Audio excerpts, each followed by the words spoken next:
Alpha Sailor Advice, coming at you again with a new video.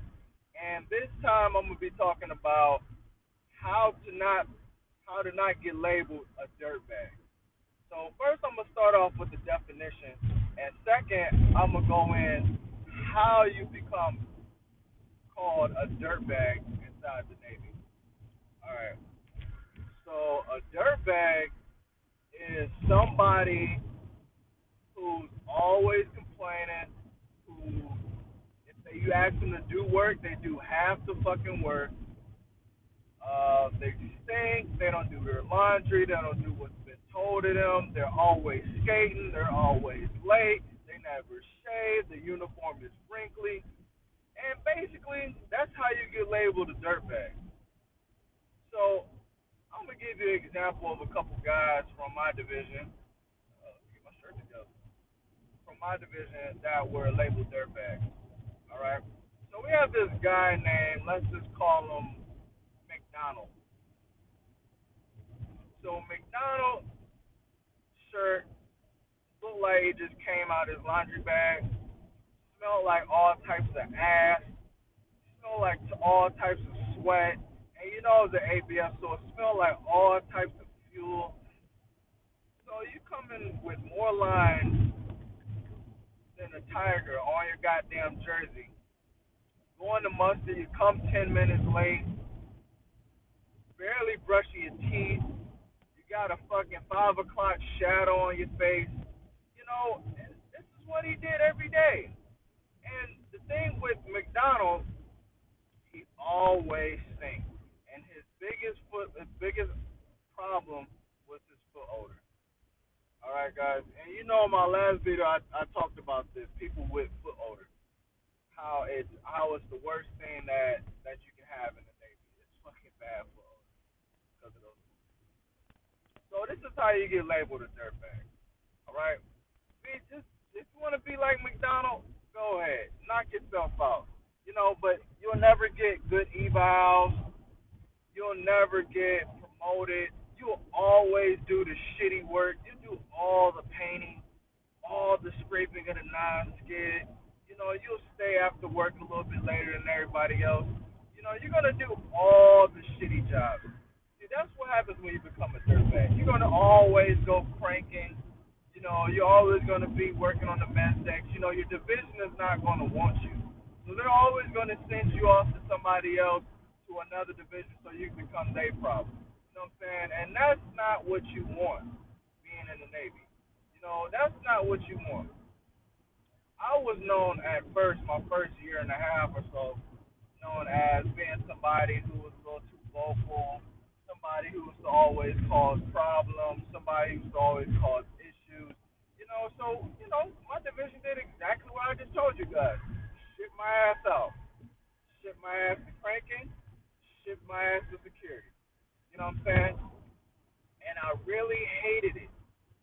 And I had to talk to my older brother who did 8 years in the Navy. He got out as an E5, and I was just telling him about my time in the Navy, how I was hating it.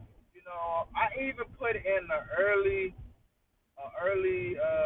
leave request shit. I forgot what it was called, but it's so you can get out the military earlier than what your date is to actually get out. So I had put that in. I was so frustrated with the Navy, and I put that in, got denied. So I was like, fuck, man, I'm gonna really have to finish this shit out. So, but that was the best thing that ever happened. You know what I'm saying? I wasn't liking it, and it was my own fault. I was creating my own problems. But then eventually, I turned it around. I started paying more attention to my uniform. I listened. I asked a lot of questions. I started studying hard. I started studying like a madman on my job. I went the extra mile. I always asked if there was something that needs to be done.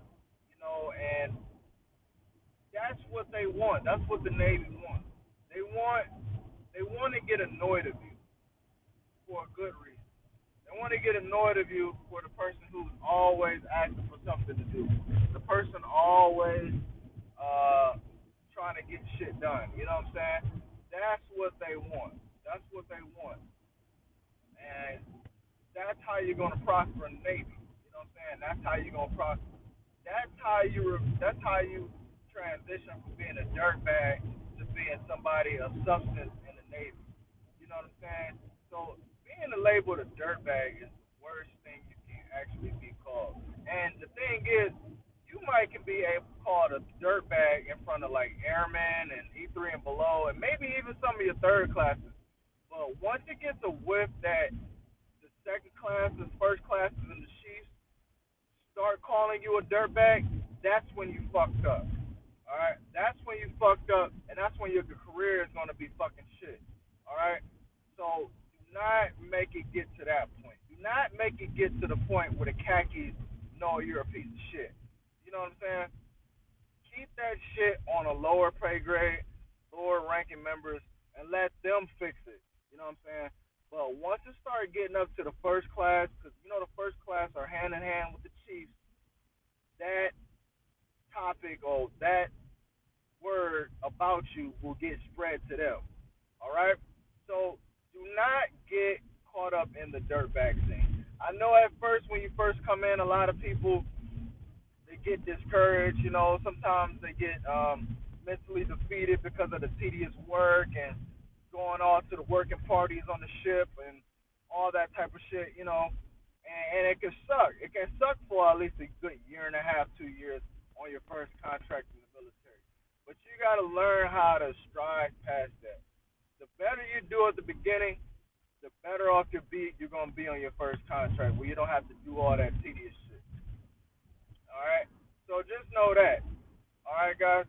So that's my video on not being called or not being labeled a dirtbag. You know, just it can help you out, man. It can make your career a whole lot better. You know. So that's my video for today, and I'm out. Please like, comment, subscribe, guys. Like, comment, subscribe. I got great content for you guys for the military, man. Show some